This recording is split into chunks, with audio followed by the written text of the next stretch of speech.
Hi, I'm Rick Maurer. Did you ever overthink something or just worry and worry about things? And it seemed like the more you thought about it and the more you worried about it, the worse it got. Yeah, I've done that too. But there's a time when I actually was able to stop myself from doing it. And I want to tell you that story. And it's how Popeye the Sailor Man helped me get out of my own way. So this is a deep philosophical thing. So I'd been hired by a university to do a workshop on project planning for the U.S. Coast Guard. So I got in my car in Washington, D.C., drove down to their base and got into my motel room. And as I'm starting to fall asleep, I realize I'm not falling asleep. I'm worrying about this workshop. And I'm thinking, okay, well, I planned it. I've got all the slides. I've got this and that. But why am I doing this? I've been on projects. I've been on project teams, but I don't know anything about teaching project management. And I just started fretting, and I think, oh, man, this is going to be a really bad 2 days. And I worried, and the hours are clicking by. And the more hours that went by, the more certain I was that I was really going to mess up bad. Take a different track. Every week for that year, I was meeting in a meditation group run at the Shalem Spiritual Center in Washington, D.C., run by Tilden Edwards. And what I liked about it is every Monday, a group would get together, and he would talk about meditation from different traditions. So sometimes they were religious traditions, sometimes not. But he would talk about it, and then we would practice it. And then at the end, he would always give us a saying, a quote, just a simple thing. And he said, look, I don't want you to do any work with this. Just keep that in the back of your mind. And it might just pop up at convenient times for you.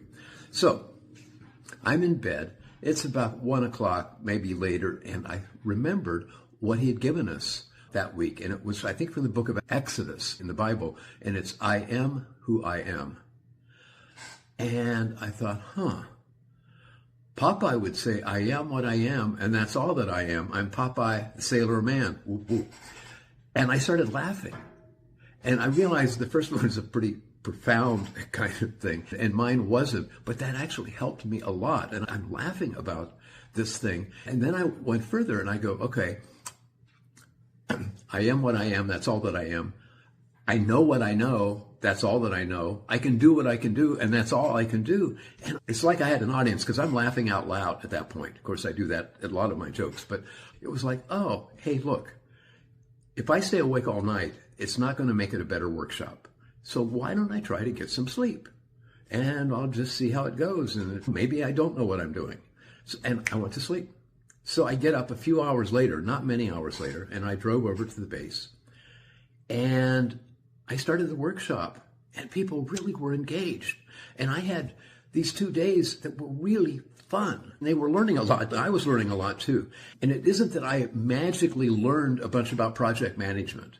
What I learned is, oh, I know more about this than I thought I did. I mean, how did I put all this together in the first place? So you may like that statement, I am who I am, or you might like Popeye's. But it's really helpful for me often to have a very simple, like one sentence that can, I hate to say a mantra, but something I can go back to. So feel free to use either the Exodus one or the Popeye one, or my hunch is you probably got something that is just a touchstone. And if you do and would be willing to share, that would be great. And what I'm finding these last few weeks is the comment section on LinkedIn seems to work best because then everybody can read it, is people are building on each other's comments. And I really like that. At any rate, thanks for watching.